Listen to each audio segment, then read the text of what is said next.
Well, hello, hello. We are back again for another Wet Ink Wednesday. I'm Matthew Orr of Wet Ink Games, and this is our fourth quarter chat with Brandon Caton of Wet Ink Games. Hey, Brandon. Hi, Matt. So it's been 3 months since we had a formal, I don't know, what I call it a quarterly chat. Like, this is sort of like I don't know. It's like I got business brain rot, right? Where it's like, Oh we gosh, got to tell me report about to it. the board. Like all the board is all of our members, our backers, our fans. So it's like, what have Yeah. we been up to Well, for three it's months? it's Like, just it's always good to be have that level of transparency and say, hey, this is the stuff that we're working on. And if we, I think the people don't understand a lot of times, like if there's a hiccup or something, or what's going on the back end, or how many gears move, have there right? been So, any unforeseen things this year, Brandon, that have messed up our productions? oh, I don't know. Uh, I I mean, I do think of it as like a report to our backers, but like what you're talking about is like sort of the insider information, right? I mean, so I'm gonna say hi, James, because I know James always listens to these and says that they're great for that very thing, where it's like, Hi, uh, James. uh, like James is a fellow publisher and has like insights into stuff, but then Yeah. doesn't have, he's not doing the same business stuff that we're doing. So then he likes to hear us talk about it, and I hope that there are other people listening who you know it's transparency, right? Like you were saying, like this is where we are. This is what we've been working on. There's always a lot of things that we are working on, and it happens. Many things happen simultaneously, and many projects move Yeah. forward slowly. But then, and sometimes that results in a lot of stuff getting done all at once, and sometimes it's just means you're working on a lot of stuff at once. So Yeah, that's kind of this absolutely. this year has kind of been a working on a lot of stuff at once kind of year. So The cool thing is, when it comes to that, is yeah, working on a bunch of stuff all at once. We have our irons in a lot of different fires. But the cool thing that I think is neat is in some you're just like, yes, do this, and there's no real pressing timeline on this. So yeah. when you have something to show us, great, and then we can move over here and be like, it's just figuring out which person to poke with a stick. Well, and I mean, this we'll get into this, right? But like my last month or so has been like six projects at once needed my attention, right? And it's like, well, Right. I can't do six at once, so I'm doing them in order, and it's taking a bit of time, Yeah. um, because that cycle comes around, right? You have like, okay, do this. You have 4 weeks to get this back to me, but then that person gets it done in 3 weeks, and somebody else who was supposed to be done before that took 7 weeks, and so then now I've got both things to look at in the same week, and that can't be done. So, Right. um, Right. I don't know. And I've said this so many times this year. I feel like it's been kind of a mantra for this year. Like, and this is sort of like I ended up saying this at conventions a lot this year, where we went to PAX East and we were at Yeah. Origins and Gen Con. We're going to talk more about Gen Con in just a second. So maybe this is kind of a transition, but like people say like, "Oh, how are you? What happened or whatever." And I'm like, I mean, all kinds of stuff happened. We had travel problems and we had shipping issues and we had waits to get into the building, but like all of those are like normal. So there's like I could tell you about those things, but like they're not really noteworthy because you're in the industry, it was a normal process, even though it had all these like small Right. sort of hiccups and stuff like that. They were so small as to be I don't feel Unnoteworthy. like yeah, they're not even annoying. They're just the way it is, right? We're all waiting at the like waiting at the marshaling yard or whatever. Like Yeah.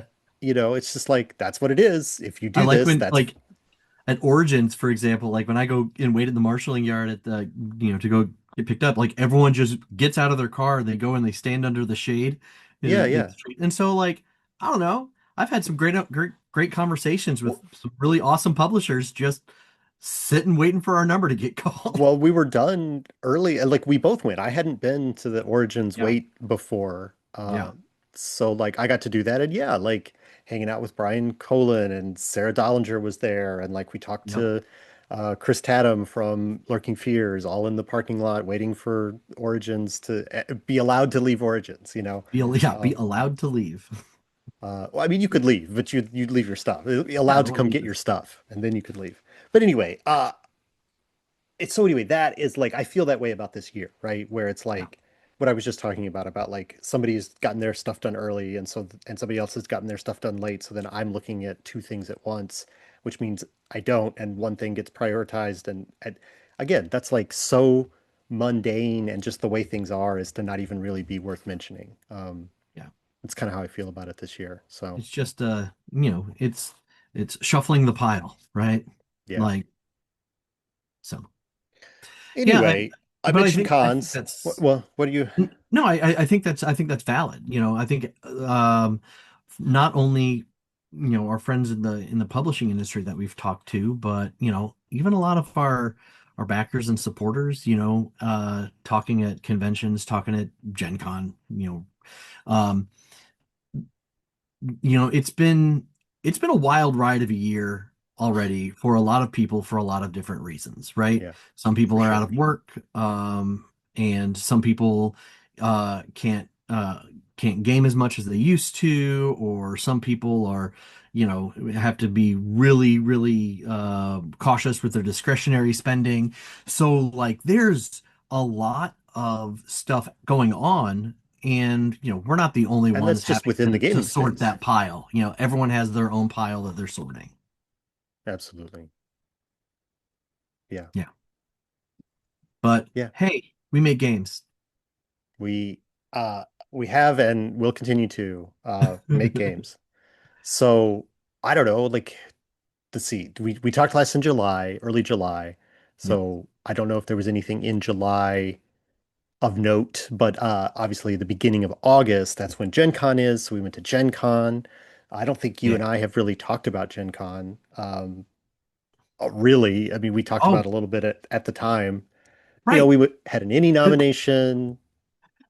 but normally we do our big decompression on our ride home from whatever con, and I always forget like Gen Con, we don't really ride together because No, because because your lovely wife comes with you, and that's right.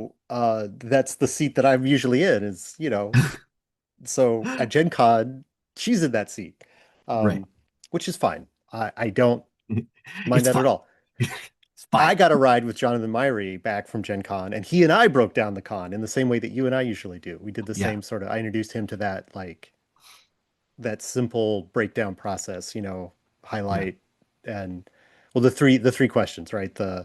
Yeah. Uh the high point, the low point, and the for next time, So we each had one of those because he's in the industry, he's Yeah. there, he's working for Looking Fears.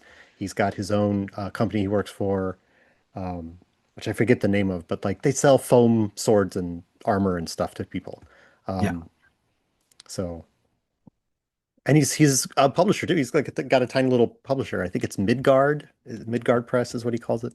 Yeah. So he's publishing stuff and running lots of Dragonbane. This is Mr. Dragonbane we're talking about. For those of Oh you who yeah. don't, Running Dragon Man. he runs as much as he can, as much as he can. Mr. Dungeon Butt. Anyway, uh, so I don't know. Is there anything in particular? I mean, we were, I believe I know you used the words cautiously optimistic before we went into Gen Con this year Yeah. because cons have been down earlier in the first half of the year. Yeah. And again, the stuff you're talking about, like, we can't blame anyone, like, for holding on to their discretionary spending, No. but, we didn't have all the products that we wanted to have because of delays due to tariffs being at ridiculous percentages um, earlier in the year.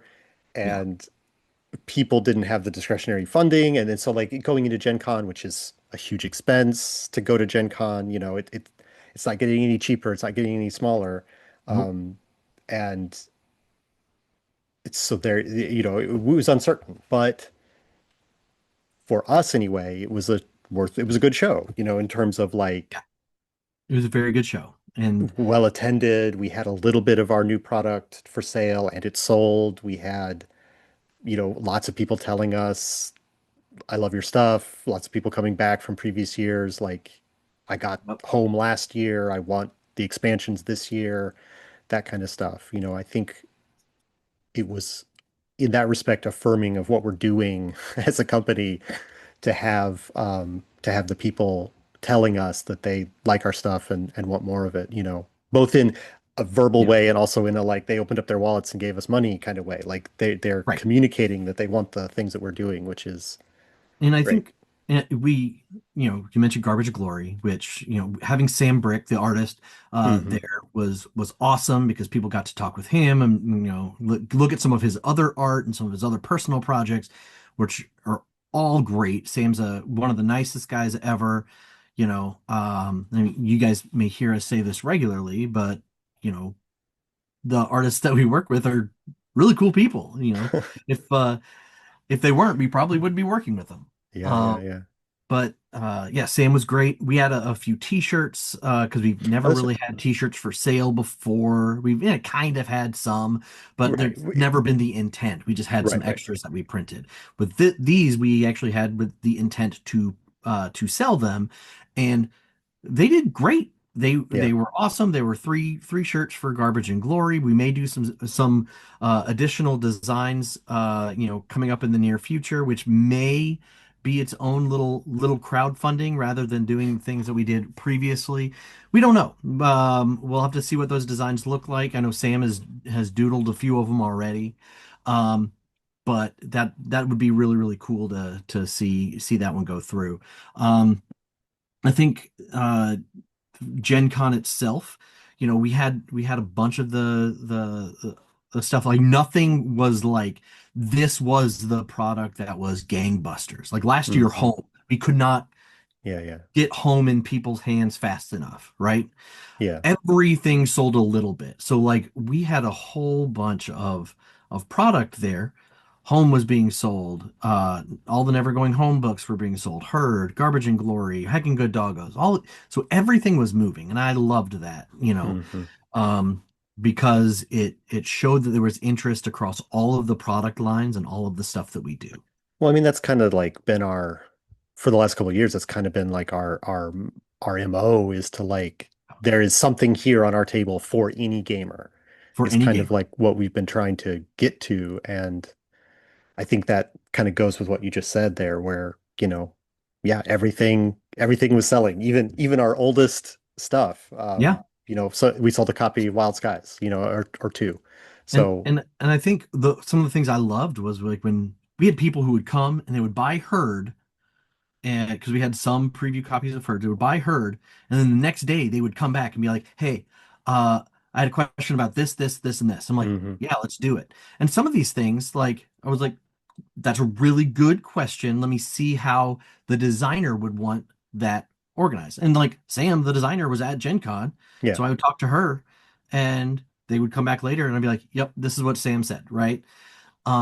Which, the good news is based on these questions that we're already getting, um, we're putting together like an FAQ document that's going to be available to everybody as well. But it's also going to be one of those things that guides the future direction of that game, right? So, um, any of that feedback that's out there, I Hmm. think that's really cool to immediately get that fan feedback at the convention, right? Yeah. It's always fun. Yeah. I I loved having both Sam as the artist, Sam Brick as the artist for Garbage and Glory in the booth, and also Sam Knowlton, the designer of Herd, in the booth at various times. Yeah. You know, it's like that is to me. I mean, I don't know if we've said this on one of these chats before, but like I really think of like our booth as sort of like this uh, I don't know, a little home base for people, all of the Yeah. people who are our designers and like the people that we've worked with. Because I know, I think, somebody needs to set their bag down, or they just want to get out of the aisle or whatever. And like, if we know you and you've worked with us, or you've made yourself known to us by being a super fan or whatever, it's like, yeah, step in the booth, stand here out of the crowd for 5 minutes and catch your breath. And that's the kind of space that I want to have in the crush of people that is like the Gen Con exhibit hall, you know. Absolutely. And so then to take that even a little bit further and be like, here's the designers, they're here. Here's the artist, he's here. You know, like it is sort of part of that same thing where it's like this is a hub of where the games happen. You know, we take pitches in the booth, and I took one Yep. at this con, you know, and that game is going to be great, I think. I'm very excited about that game that like, you know, but like again, we sit down and have the meeting in the booth because that's Oh, I where was like, do I know which one this is? I'm like, oh wait, well, yes, I totally, you had to leave to I go to had a to leave. panel. Yeah. I had to make sure it was the same one. Yeah, Uh it's gonna be great. but like so like anyway, I it was a fun experience to be at Gen Con. It's sort of like a I mean it's dumb. I guess it's probably too self-congratulatory to say that like, oh, because we had an artist and a designer there, we're like giving back to the community or something like that. But like, I don't know, maybe I do feel that way about it, right? Where it's like we're not some sort of like high up on high and inaccessible sort of, oh, we're the publishers. We're, you know, I work in the No, booth. no. I'm making I sales. Here's my friend, the artist, you know. And that's one of the things Um, that, like, I know I've been going to Gen Con since like a long time. And like one of the things that I used to booth with Palladium Books, and that was one of the things that I've always found interesting is that like Kevin Simbita, it didn't matter how busy he was, unless he was like actively on his way to another meeting. Like if he was mhm. at the booth, anyone could come up and talk to Kevin. Or Yeah. they'd just be talking with him and they'd ask like, "Oh, what's your name?" And he'd be like, "Oh, I'm Kevin." And they're like, "Wait a second. I'm talking to he was always accessible. He was always I mean, that's, yeah. kind. And like he'd sign whatever people wanted to sign, and he would just have a chat like, "Oh, tell me about your character." And I just I think that is just permeated my understanding of Mm, how to interact with fans. Like we would not exist if it was not for the people supporting our games, right? So not being accessible, not having a conversation, or not being polite and show gratitude, um, that would be a big problem. yeah. And if I saw anyone in our booth acting that way, they would not be at our booth again. Right. So the people that we work with are great. Yeah. I I think that it's the culture that we want to create around like our Yeah. space. You know, that it is welcoming and um friendly and also like, yeah, we want to hear uh I mean, this is again maybe sounds. I mean, if I can't be self-congratulatory on my own show, like I guess Right. where can I be? But like, there's somebody who reached out to me just recently, like, and it's been a while since Gen Con at this point, and they were like, "Oh yeah, you looked at my manuscript at the show, and like you know, you said get in touch with me afterwards about like, you know, helping in some advice for the industry or whatever." And I'm like, I'm sorry, that is not enough information. I talked to several people about their projects at the Right, show. I'm right, like, exactly. please elaborate on your project. And then they did, and I'm like, oh yes, I do remember that one, and yes, I'll talk to you. But like, um, the idea that like people are coming to us to show us their projects, and then we want to talk about them, and we're curious about Oh them, yeah. and like then I'm setting up the meeting to give the follow-up advice, you know, about Well, like, and I think also like to that point at Origins, we met a group that or a design team that had come up to us previously or reached out to us previously and was like, "Hey, we have a game that we think you would like." And they came up and talked to us, and we were like, "Yes, you are correct. We do like this design, and we do, but give us more. Show us more of what this yeah. is." And they reached out last week and they were like, "Yes, based on your feedback and stuff, here's the changes that we've made and da da da." And I was like, "That's great." They came, they even knew the kind of stuff that we would be into, and they were like, "We think you would like this." And we're like, "You Hmm. are right. That is for us." Right. So, you know. conversations will be happening in the future about all that kind of stuff. Yeah, yeah. Uh, any, I don't know. I Do we think, want to talk about anything else about Gen Con? Like, we've said a lot well, I about Gen mean, Con, but like, so there were a few things that I think were kind of glossed over. One, mm, uh, we were nominated for an Ennie for the Quick Start Free RPG Day module, Trash Run for Garbage and hmm Glory. You know, Josh Heek, wrote that. Matt, you worked yeah, I condensed the exhaustively rules on and then that. he wrote an adventure and Yeah, exactly. It was, and like the you worked exhaustively on that and made it into what it was, and it was really awesome to see that it was nominated. yeah, Regretfully, it did not win, it did but not it win. hey, But, but Garbage and Glory, we're gonna submit Garbage and Glory well, uh sure. for next year, and Garbage and Glory I think is a great book with great art, the full book. Yeah. Um, Uh, I definitely wanted to make sure that that was highlighted. I mean, I don't want to be, I don't want to be salty about it. But I had to check. I had to check on who did actually win, because I hadn't heard of either of the products that did win in our category, the free products. Yeah. And both of the gold and silver products were like, here's the first 50 pages of a full game. Like we're just giving you a piece of a larger game for free. And those are that both the golden and silver products were that. And I Hmm. hadn't ever heard of them, but that doesn't mean they aren't popular. But what it made me think about is that like our quick starts are not a piece of a larger book. They are Right. their own discrete product, right? They are a it's a quick start version of the rules and then characters and then an adventure that doesn't appear anywhere else. So it is its own thing. We did that work and made that product just for that purpose, as opposed Yes. to we wrote a book and then we took a slice out of the book and then we're giving you that for free. So I'm like, so really, the silver and the gold winners didn't really win free product. They won like best preview sample or something like that. I don't know. Um, so this we will not have a discussion about the Ennies or judging whether or not they're a good show or any of that kind of stuff because I had a whole other conversation with one of the judges of the Ennies, Yeah. and that's appeared on this channel already. So if you're interested in that, go check out my interview with Clayton Notestein. We talked a bunch about the Ennies and the good and bad of the Ennies. Mostly good because he had a fun time doing it, but Yeah. that's a whole other thing. But I did educate myself about who beat us, and I'm like, well, did they really beat us? I don't know. Um, And again, like you said, it's not to take away from the work that they did and the quality of sure, that sure, work, sure, sure. but I'm sure those are. I have them downloaded because they're free products, so I'm gonna make my way through them eventually. But right.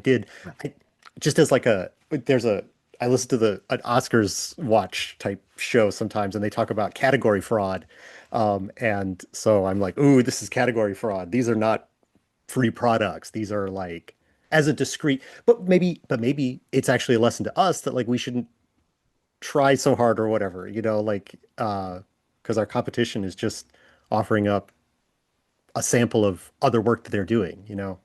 I don't know. I don't know. It's I mean, we've been nominated twice for best free product. I think we're well, doing that's what I'm something saying. That's what I'm saying. That's right. really what I'm taking away is that like we're making a thing to give away that is one of the five best free things according Yeah. to the judges in that year. Oh And that's man, because just that's wait, just because wait till next year. I know. It'll be so good. But what I'm saying is that's because like we try to make it a good product that is its own thing.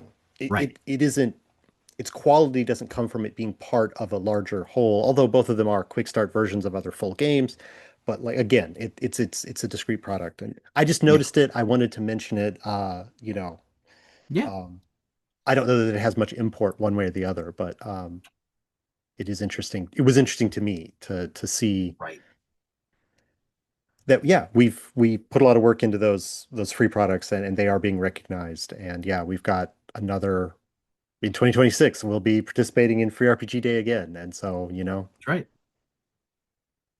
So I think with I think all that said, one of the things I I want to move towards is like, we had a lot, like you mentioned, talking about Gen Con. There were hiccups that from in getting our stuff Hmm. here, right?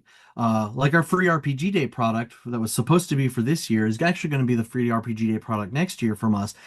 And we're not the only company in that boat because maybe literally, um, because the tariff situation really threw a wrench in our plans. Now, I think getting enough garbage and glory and enough herd, I think was also a little bit of a problem. But all of that stuff is here in our warehouse now, and won't be a problem for conventions the rest of the year and moving forward. And I think, and the fact that those are also in fulfillment now, like people Yeah, are already fulfillment is getting those happening. products in Yep. hand, is great. Right. I We mean, had a small that's hiccup with herd, but like everything else is like it's all going out. It's all going yeah. out. I mean, we're It's recording great. this at the end of September. You'll be watching this on October 1st if you're watching it on the day it comes out. And yeah, I mean, this is right on track, right? I mean, our product arrived in the US at the like August 2nd or something like that, and it's taken 6 or 7 weeks to get through the process and get out into backers' hands, which is that's the timeline. So, to get it out through customs and to the warehouse, and then for the warehouse to process it and get it out to fulfillment, that's we're right on schedule with that, where we've been expected to be for most of this year.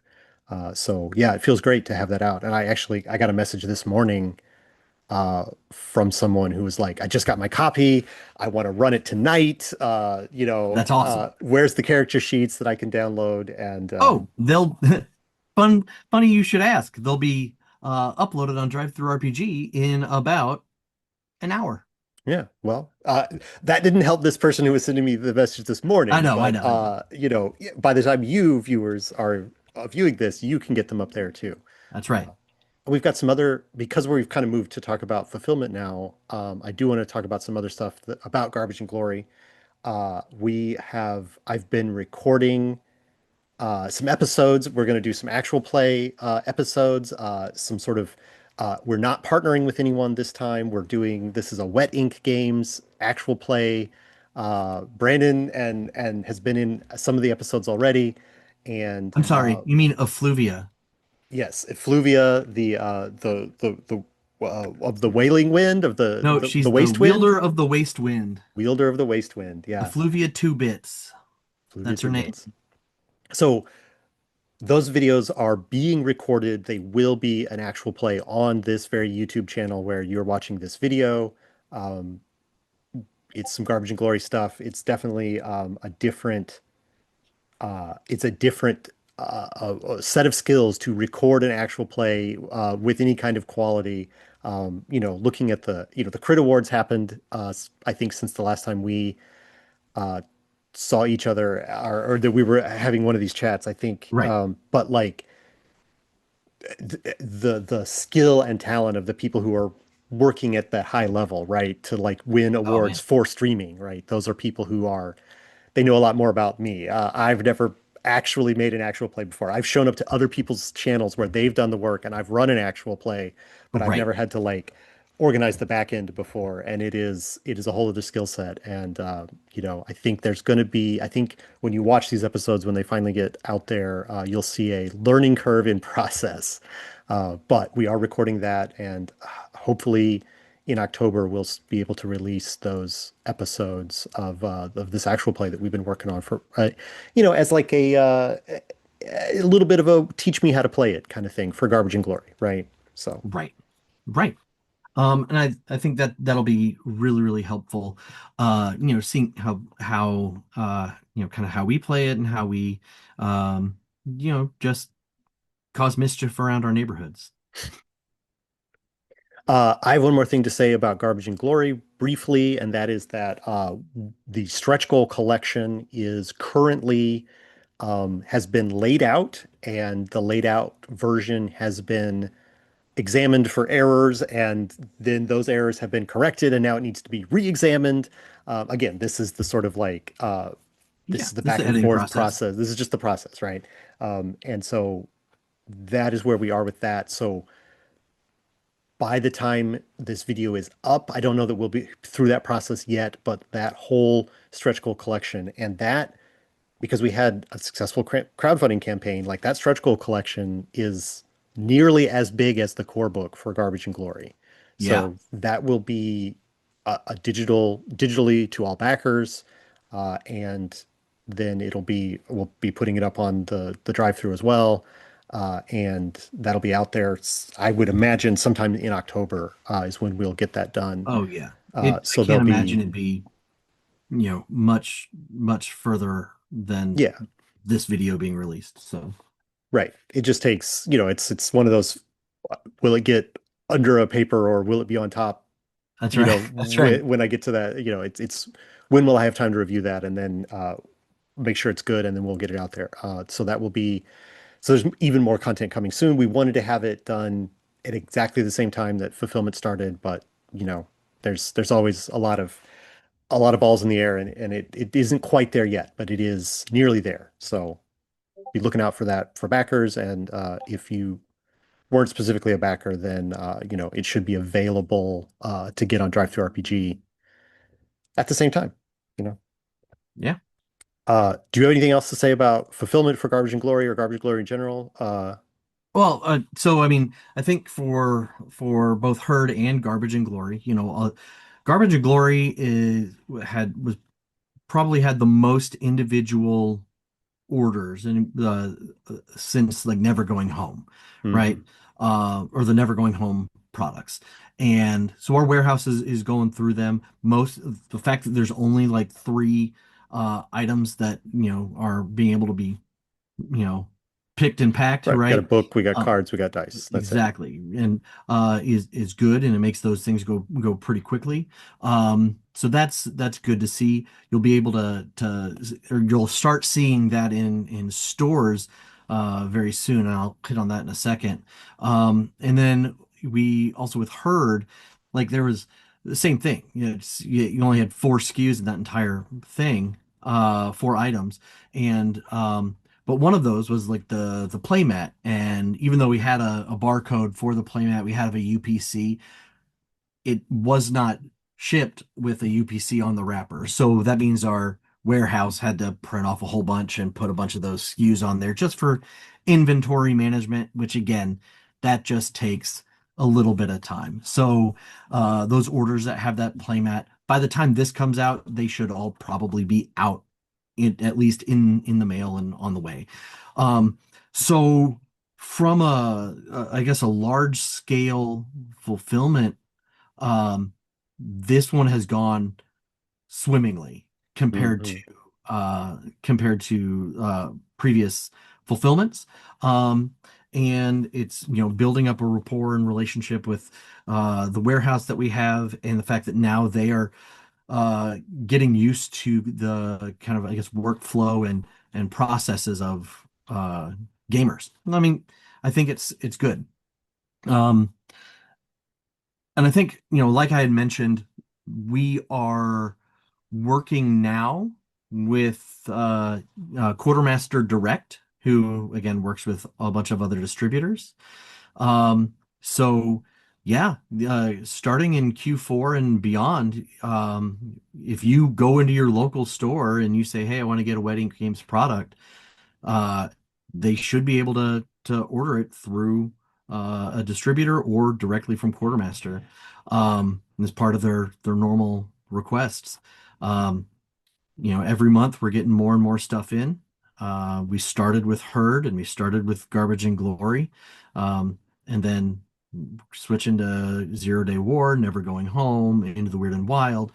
These are just Right. Getting onboarding our other keep on products. going, and keep on going, and eventually our entire catalog will just be readily available for any of these retailers. Yeah.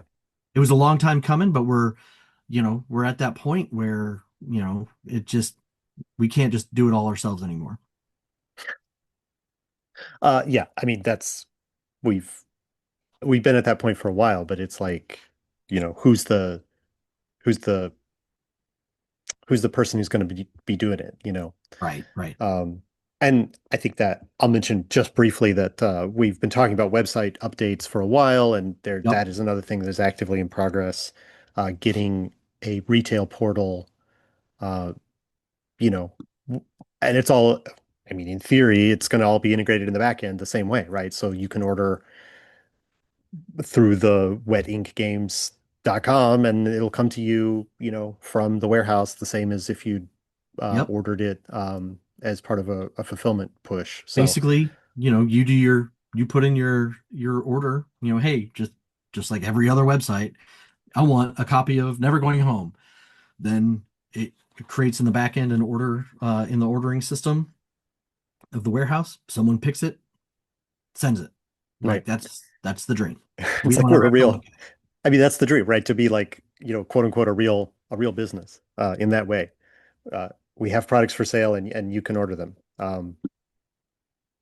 So, Yeah. uh, The I think that growth to we've been asked a lot, like, how do you all make so much stuff?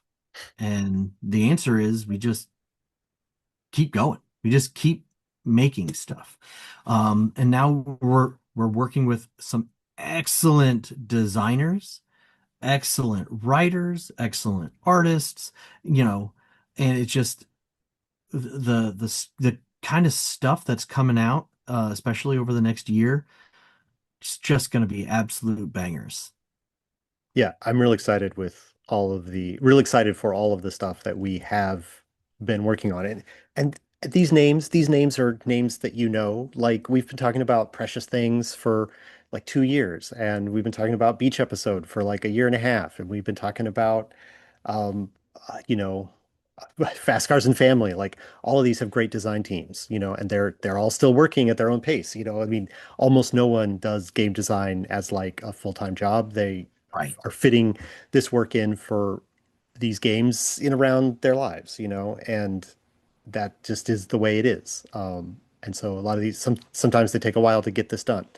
Um, and that's fine. It also takes us a while to do the production stuff, like we've had a game that we've been sitting around for a while that it doesn't have any art for it. And as soon as we get some art for it, we'll be putting that into production because the work on the designer side is done. It's just Oh yeah. sitting and waiting for, Two. We have two games like that. yeah. And those are, And yeah, yeah. I mean, it's so yep. somebody's going to draw robots, Brandon. Somebody's going to draw robots. So yeah. Uh, anyway, yeah, I'm really excited for the design teams that we've got sitting around. I don't know if you want to, I don't know, do you want to talk about some of those future stuff? I mean, we haven't talked about cats, we haven't talked about cons. Those are the other points that or do you want to mention Well, some of the, yeah, like I think, Cats, OMG Cats, with obviously a successful Kickstarter.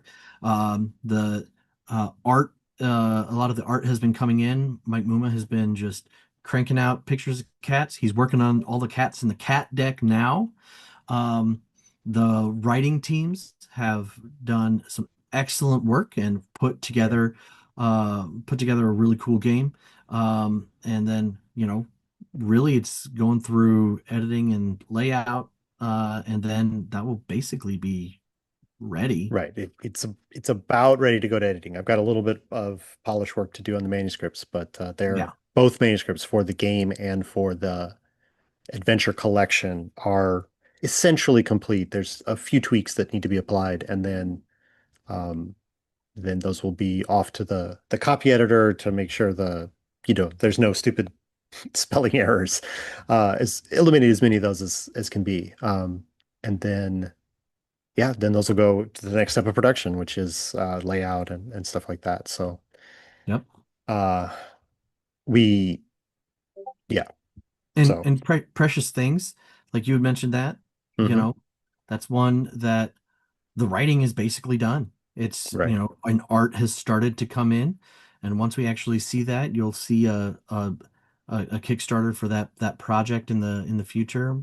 Um, and I'm really excited about that. Like we sit there and you know, people say sometimes they come to our booth, it's like you have the absolute worst of the worst in Eldritch Horror and World War One, and then you have dogs and kittens, right? And Hmm. like Precious Things, it like falls more into the Yeah. into that really cute cottagecore kind of like realm. And I'm jazzed. I think it's gonna be awesome, and I think the art is gonna be great. I think it's just gonna be a really fun product it's really gonna hit for some people. Yeah. Uh, yeah. Well, I mean, that's the thing. Like a game, our table has something for every gamer, right? So, Right, we have the horror stuff, uh, and then we have the cute and fluffy. And right. uh, I mean, Precious Things is sort of I don't know. I think it might be it's kind of both. Like it sits kind of in the Oh middle. yeah, Like it's Lucas Zellers who's written Precious Things. Like I mean, he just finished his big project release that's been like years in the making is Book of Extinction from Mage yeah. Hand Press that came out earlier this year. Phenomenal. It's quite the achievement, but like I mean the point of Precious Things from Lucas's point of view is the same point as Book of Extinction, which is that like the world used to be even more magical than it is now, and we done messed up somewhere along the line. Yep. Is kind of the undertone that's under Precious Things as well, even though it is, as you say, kind of cottage core-y and like Right. uh, you're hoarding buttons and paper clips and whatever, and like doing small magic and stuff like that. It's it's fun and it's light, but it takes place in this sort of like, I don't know, world that's in the middle of collapse, because magic is so restricted now, Yeah. and it's it's a symbol for other things, people. Oh my gosh. A metaphor? Uh, yeah. Um, Um, yeah. so anyway, I think there's an undercurrent to it that is sort of like staring into the face of, you know, uh, what is it, the sixth mass extinction? And but also like it is done in a fun way. Cute, Right. and Lily's art is great. So yeah, but I there's so much that is that way right now where we've got sort of like fun but serious undercurrents to like most of what we do, I think. I mean, even Like what? well, this is another one that we've been talking about like all year, and I'm really stoked right now as we're recording it because like Yeah. this is an idea that we had in December of last year, and we started having the first emails about, hey, do you want to work on this project going out in January of this year? So, we've been, 8 or 9 months, 10 months almost living with this idea. But now after that time, people have said yes, and contracts have been signed, and they've got their period to write, and like I've got first drafts, right? And so like this is the game We the People that we've been talking about this year. I believe it's been mentioned, but we can talk a little bit more directly about it, I think Right. now. And this is something that's coming for next year for the 250th anniversary of the Declaration of Independence and all those, highfalutin words. But the contrast then is that like those highfalutin words are Like usurpations? usurpations is certainly one of the words that's in there. And the idea that people that there's equality among people, that is espoused as an American value, but and it's literally in the founding documents or whatever. uh but if you've been paying attention at all for the 250 years of America, you know that it isn't always that way. Right. So we're going to be directly interrogating that to some extent with this game. And what it is essentially like, the way I've been describing it to people is that it's like sort of an alternate telling of the American Revolution in which like the white dudes on horses are not the most important factor. Um, the most important factor is the like dismissed, marginalized, overlooked people who have the power, who have the supernatural powers, who are doing, cloak and dagger missions in the American Revolutionary War context to win the war. To, there's this idea that like, hey, we can get free. And how do we get free? Like, well, in this game, it's like supernatural violence is how we get free. Summoning spirits and turning into monsters and hexing the British, right? And that's No something offense, worth. British, but you know what you did. Well, right. Yeah, you know what you did. I mean, there's a map you can have of like how many countries in the world have an Independence Day from Britain, and it's most. Most of them have an Independence Day from Britain. So yeah, Right. you know what you did.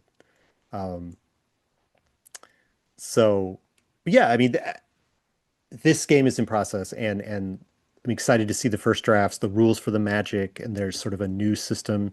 Steffi Devon is lead writer on this project. We've got another writing team that other people are on the writing team that have uh, coming in and coming out of team. That's just again sort of like not It's even. the It's world's just end. part of the process. Not even worth really belaboring the thing. Like people say they can, and then it turns out they can't for various reasons, and then we have to talk to someone else. And so the rest of the writing team I won't mention, but Stevie Devon is the one who sort of put out the sort of high level version, and there's like a cycling system of cards. Again, this is a +1 game, so it's standard sort of like roll your d6s and hit the opponents, but then there's also a blood and risk, and you can spend some blood, but then that gives the narrator risk cards, and then the risk cards are like, I love the way that she wrote it. She says that like you have to play fair as the narrator unless you're spending risk, and then that's when you don't play fair. Like hit them right where it hurts when you're spending your risk cards.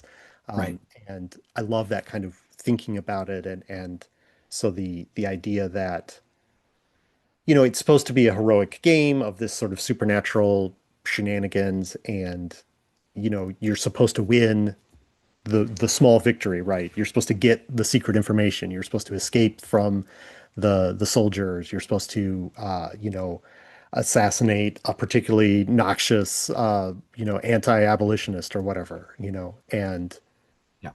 that's supposed to be fun and heroic. And so the goal of the narrator is to make that a challenge that you overcome, and you feel heroic. So those are some of the themes that we're playing with in that game. And we have art by Jabari Weathers, and those sketches are coming in and they look very good. So So so rad. he'll be working on the cover as well. So it is it's been a it's been months of like back and forth and design ideas and building the team and rebuilding the team, and that process continues and will continue, but right now it's looking pretty good for next year. And um That'll be a really fun game. Again, to not only highlight throughout the year, but also have a focus on it from like running it at different cons, um, but also from a crowdfunding standpoint. Like there's I don't want to say, put your money where your mouth is kind of stuff, but like it kind of is. It feels like that as a project for us. Like we know the values that we have personally and as a company, and this is an opportunity for us to give voice to some of that. right. I mean, the themes of camaraderie between the supernatural beings, we're calling them, they have because they're walking a path that the rest of society considers reprehensible. They are reprehensible paths, and so the path walkers is the sort of name for the types of characters that we have. And so these path walkers they need each other, right? I mean, they have to work together to do what they need to get done to advance their own liberation. And those are themes that are relevant to the times, like so extremely relevant to the times. And you know, overturning once they are submitting that the narratives that it was white dudes on horses who were the most important people, that's there's a that that wasn't true then. It was only invented afterwards, right? And so Right. um, they're part of the story, but they're not the whole story, I guess, is a little bit more neutral way to say it, I guess. I'm just gonna George Washington never had to boil a boot. So Yeah, yeah, um, yeah. anyway, all that said, that's gonna be a great fun product. And, Well, I hope so. Yeah, I mean, another thing, like we are working on it, and it is looking good, and that's I think we've just shared more information about it than we have before. So you know, continue very to look excited forward to about it. that for 2026. This is our, kind of our big new thing. I mean, I think we can say that like we're planning to do this as the 7 by 10 format that Never Going Home uses. So it'll be Yep. a little bit bigger, a little punchier than the sort of I think people call it like A4 or whatever, like it's or It's digest slightly size or different. whatever. I You like to call it indie darling size, like the 6 by 9, the indie darling size. Like yeah, that's how we've done a lot of our games. Doggos is that way, and Psychic Kids, but like this is going to be a little bigger, 10 by 7 by 10. So it's got a little bit more like a comic book size to fit with yeah, that sort of uh, you know, supernatural, uh, you know, sort of over. The violence is there, but it's like it's a it's style. It's a little bit of right. style over substance, but we don't. With the game will have the substance as well. So Yeah, exactly. Yeah, so I mean, we have a lot of stuff coming up, and we'll be at multiple cons. We're getting ready to go to Gamehole Con in a few weeks. yeah, Actually, in a month exactly, we'll be there. And then, or maybe less. But yeah, it's we'll be less. Yeah. at Gamehole Con, and then we have uh, PAX Unplugged, Hmm. which will be, in November this year. And so we have that coming up too. Um, Yeah. yeah, and sometime in that window, we'll be probably doing a Kickstarter for a reprint of Into the Cess and Citadel, which was we originally had done that on GameFound a couple years ago, and we want to make sure that it hits our audience on Kickstarter, and we want to make sure that we can get that book back in print. It was really really popular, and we get messaged a lot asking like, "Hey, when is this going to be back in print and available?" Um, so that's what we're going to be doing and get the just get the funding for that to get reprinted. The fact that it's done, the fact that it exists, is good, and there'll be a slightly different version of the special edition cover, and then it's good to go. Um, Really, it's just getting it printed and getting it here in people's hands. I'm Yeah. excited about that one too, just Yeah. because we get to potentially work with a partner that we've been talking about or talking with for a few years who does some really, really quality stuff from a manufacturing standpoint. So from that side, I'm pretty excited to see that. Um, and then Charlie and Alex are just awesome at everything they do. And I love to see their work get into more people's hands. Right. I mean, this is definitely a book that we want to keep in print. I mean, there's no reason. I mean, the fact that we have sold out is a measure of like the popularity of the book, and then yeah, putting it back in print, keeping it in print. Well, I mean, I guess it's kind of there you can buy copies. There are a few around, but Yeah, for the most they're part, out there.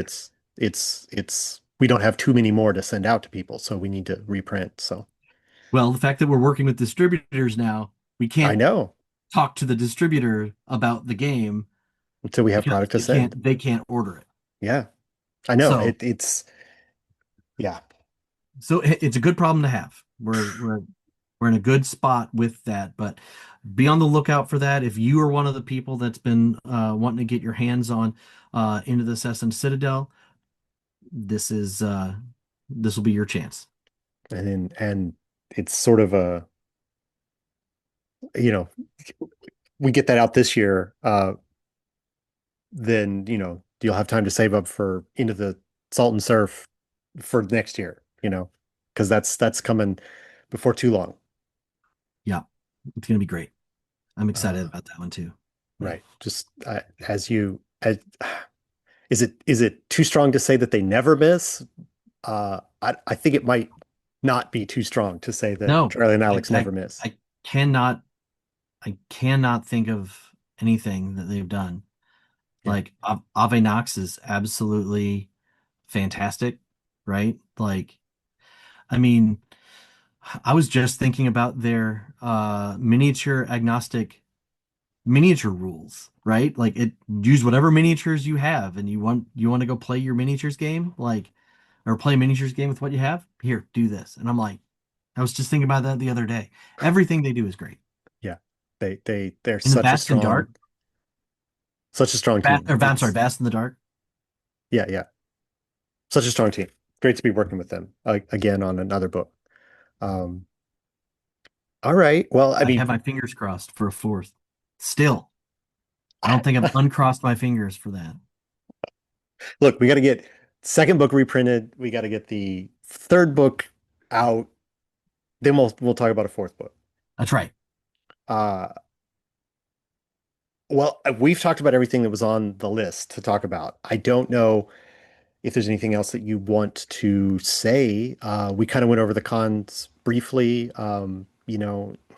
It will be there if you're coming to Madison. Come say hi. If you're coming to uh, Philadelphia, come say hi.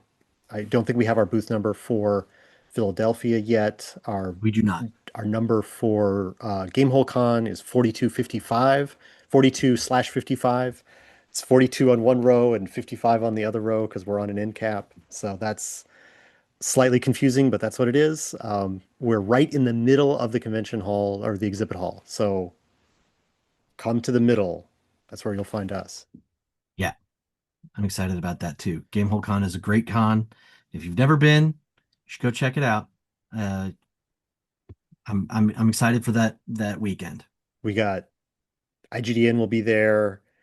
Goose Poop Games will be there.